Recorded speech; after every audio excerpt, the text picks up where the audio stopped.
ପ୍ରଶ୍ନପତ୍ର ଢାଳନ୍ତୁ ଢାଳନ୍ତୁ ଏଥିରେ ଗୋଳେଇ ଦିଅନ୍ତୁ ଭଲକିରି ଗୋଳେଇ ଦିଅନ୍ତୁ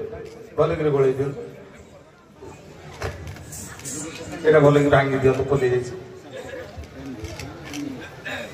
ନିଅନ୍ତୁ ଗୋଟିଏ ପ୍ରଶ୍ନପତ୍ର ନିଅନ୍ତୁ ତା ଭିତରୁ ବାଛିକିରି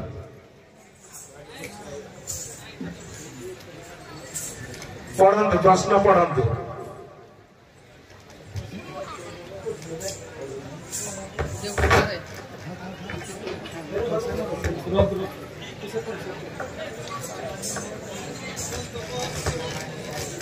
प्रश्न पढ़ंतु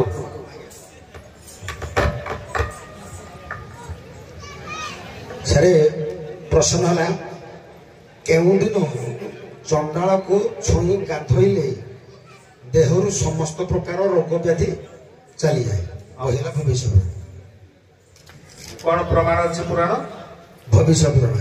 भविष्य पुराण कहतु तार उत्तर कहतु केउं दिन चंडाल को छुई गाधोइले देहरु समस्त प्रकार रोग व्याधि चली जाए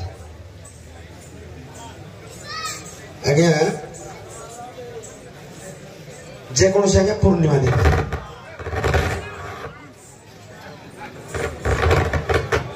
आउ गोटे सर कह जो रथ यात्रा आगक अच्छे रथ यात्रा झाड़ूरा आगे दिखती से दिन आज्ञा चंडाल को छुले भी जो राजा झाड़ करती से गोटे आज्ञा चंडाल ताकू जे छुला से दिन भी पाप विमोचन होता है। ठीक अच्छे आपण गोटे प्रश्न पत्र नियंतु बाछिकी पढ़ंतु प्रश्न पढ़ंतु सूर्य वंशर राजा चंडसेन जड़े ऋषि पत्नी को बलात्कार करने को चेष्टा करिबारु से ऋषि पत्नी ताकू अभिशाप देले चंडाल होई जा से ऋषि एवं ऋषि पत्नी को बही सूर्य पुराण नाम कौन आउ थरे पढ़ंतु आउ थरे प्रश्न पढ़ंतु सूर्य वंशर राजा ओइटे साउंड दियो सूर्य वंशर राजा चंडसेन जड़े ऋषि पत्नी को बलात्कार करने को चेष्टा करिबारु से ऋषि पत्नी ताकू अभिशाप देले तू चंडाल होई जा से ऋषि एवं ऋषि पत्नी को नाम कौन बही स्कंद पुराण अनुसार कहतु तार उत्तर कौन हम आज्ञा ऋषि वशिष्ठ ताको स्त्री है आज्ञा अरुणधती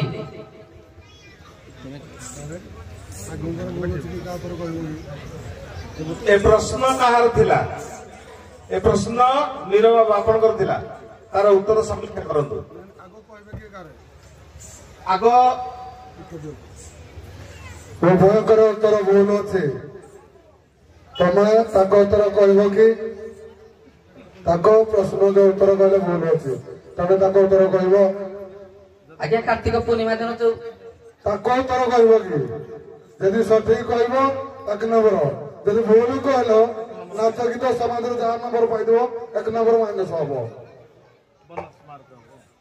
नहीं आज्ञा से जोड़ा कहले ताको उत्तर भूल अच्छे तमे कहबो नहीं हां निरव उत्तर को उभयकर उत्तर भूल अच्छे केउ दिन चंडाल को छुई गाधोइले देहरु समस्त प्रकार रोग व्याधि चली जाए उत्तर है चैत्र मास कृष्ण पक्ष प्रतिपदा दिन चंडाल को छुई गाधोइले देहरु रोग व्याधि भल हो जाए सूर्य वंशर राजा चंद्रसेन जड़े ऋषि पत्नी को बलात्कार करिबारु चेष्टा करिबारु से ऋषि पत्नी ताको अभिशाप देइतिले तू चंडाल हो जा से ऋषि पत्नी को नाम कौन उत्तर है शांडिल्य ऋषि स्त्री सौद्यामिनी को अभिशाप चंद्रसेन राजा चंडाल होइतिले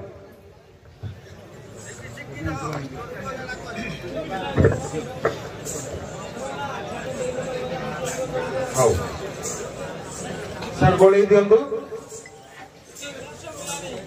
प्रथमे दियंतु हमर बाली नाड़ी मां गोटे प्रश्न पत्र बाछंतु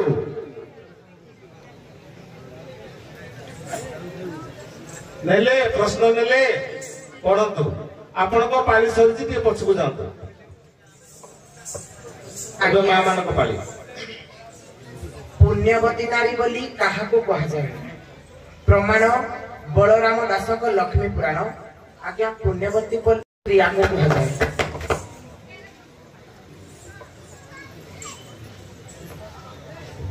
ସ୍ତ୍ରୀକୁ କୁହାଯାଏ। ଆଜ୍ଞା, ଦିଅନ୍ତୁ ସାର୍, ଦିଅନ୍ତୁ।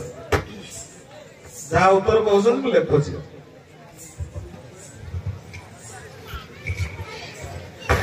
ମା ପ୍ରଶ୍ନପତ୍ର ନେଲେ, ପଢନ୍ତୁ ପ୍ରଶ୍ନପତ୍ର।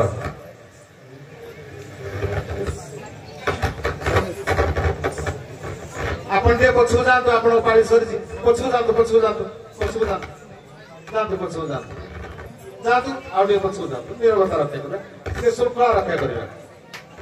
କଳାରେ କିଛି ହାରିବା ଜିତିବା ନଥାଏ, ଆପଣ ସେଟା ଭାବିବା ଭୁଲ।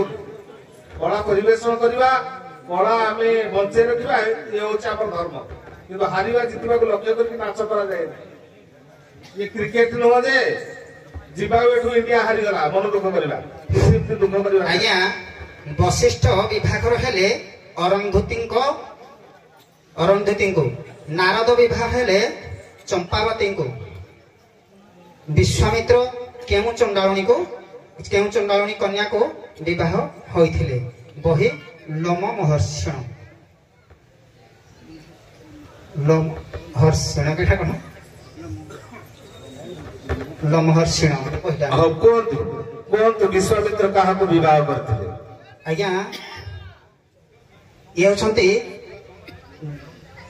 ଅରୁନ୍ଧତୀ ହେକା ହେଲେ 10 ଭଉଣୀ, ତେଣୁକରି ଋଷି ମାନେ ହେଲେ ସେ 10 ଜଣ, 9 ଜଣ, 10 ଏବଂ 9। ସେ ବିଶ୍ୱାମିତ୍ର ବାହାଘର ହୋଇଥିଲେ ଆଜ୍ଞା ଉଲୁପିକୁ ସେ ବିଭାଘର ହୋଇଥିଲେ। ଚଣ୍ଡାଳ ଉଲୁପି।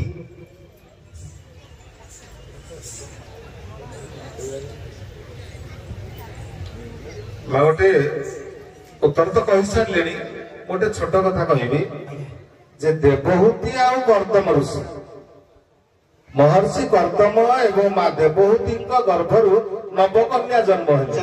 ଆଉ ଆପଣ 10 କନ୍ୟା କିନ୍ତୁ କହିଲେ ଗ୍ରହଣ କରିବେ। 9 ଜଣ କନ୍ୟା ବିବାହ। ନାଇଁ ନାଇଁ, 9 ଜଣ ତ, ଆଉ 10ର ପ୍ରଶ୍ନ ଉଠୁନି। 9 ଜଣ କନ୍ୟା ଜନ୍ମ ହେଇଥିଲେ। ହଉ, ଠିକ ଅଛି। ପ୍ରଶ୍ନ କାହାର ଥିଲା? ଆପଣଙ୍କର। କୁହନ୍ତୁ, ଉତ୍ତର କୁହନ୍ତୁ। ବିଶ୍ୱାମିତ୍ର ଯେଉଁ ଚଣ୍ଡାଳୁଣୀ କନ୍ୟାକୁ ବିବାହ ହୋଇଥିଲେ, ସେ ଚଣ୍ଡାଳୁଣୀ କନ୍ୟା ନାମ ହେଲା ଉଗ୍ରା।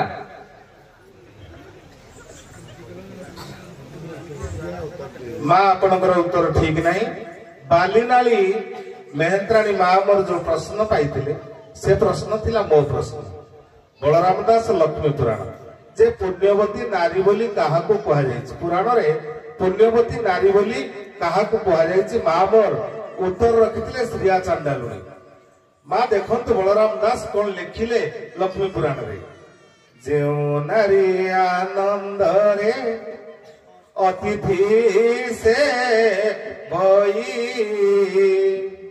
ପୁଣ୍ୟବତୀ ବୋଲି ତାକୁ ପୁରାଣରେ କହି। ମାରେ ଏଠି ସ୍ତ୍ରୀଙ୍କର ପ୍ରଶ୍ନ ଉଠୁନି ଯେ ଏମିତି ଯୋଉ ନାରୀ ଆଜିର ସମାଜରେ, ଏ ହଉଛି କଳିଯୁଗର ପୁରାଣ। ବଳରାମ ଦାସ ସ୍ପଷ୍ଟ ଭାବରେ ଲେଖିଲେ ଯେ ଯୋଉ ନାରୀ ଆନନ୍ଦରେ ହସି ହସି ଅତିଥିଙ୍କୁ ସତ୍କାର କରନ୍ତି, ଅତିଥିଙ୍କର ସେବା କରନ୍ତି, ସେ ହଉଛି ପୁଣ୍ୟବତୀ। ସାର୍ ଗୋଟିଏ କଥା କହିବି ଏଠି, ସାର୍ ଦୋଷ ଧରିବେନି ସାର୍, ଆପଣ ମାନଙ୍କୁ କ୍ଷମା ମାଗୁଛି। ଯେମିତି ମେହେନ୍ତରଙ୍କର ପ୍ରଶ୍ନ ଓଲଟପାଲଟ କରିନା ପଚାରିଲେ, ସେହିପରି ମେହେନ୍ତ୍ରାଣୀଙ୍କର ଓଲଟପାଲଟ କରିନା ପଚାରିଥିଲେ ସାର୍ ଟିକେ ଭଲ ହେଇଥାନ୍ତା। ଯେମିତି ଓଲଟାପାଲଟା ଥିଲା। ଆମର କାହିଁ ଓଲଟପାଲଟ ହେଇଛି ଯେ ତାଙ୍କ ପ୍ରଶ୍ନ ମୁଁ କହିଥାନ୍ତି, ମୋ ପ୍ରଶ୍ନ ସେ କହିଥାନ୍ତେ। ଠିକ ଅଛି ମା, ସେ ତ ବିତିଗଲାଣି, ଆଉ ତାକୁ ପୁନରାବୃତ୍ତି କରନ୍ତୁନି, ସେ ଛାଡ଼ନ୍ତୁ। ବୋନସ୍ ମାର୍କ ଥିଲା। ଆଜ୍ଞା, ଠିକ ଅଛି, ଛାଡ଼ନ୍ତୁ। କିନ୍ତୁ ସାର୍ ଏଇଟା ମୁଁ ସ୍ପଷ୍ଟ ଭାବେ କହିଥାନ୍ତି ପରା। ଠିକ ଅଛି, ଆପଣ କହିସାରିଲେଣି, ଆଉ କିଛି ହଉ ହଉ ହଉ, ଠିକ ଅଛି ମା, ଯାଆନ୍ତୁ। ଉଭୟ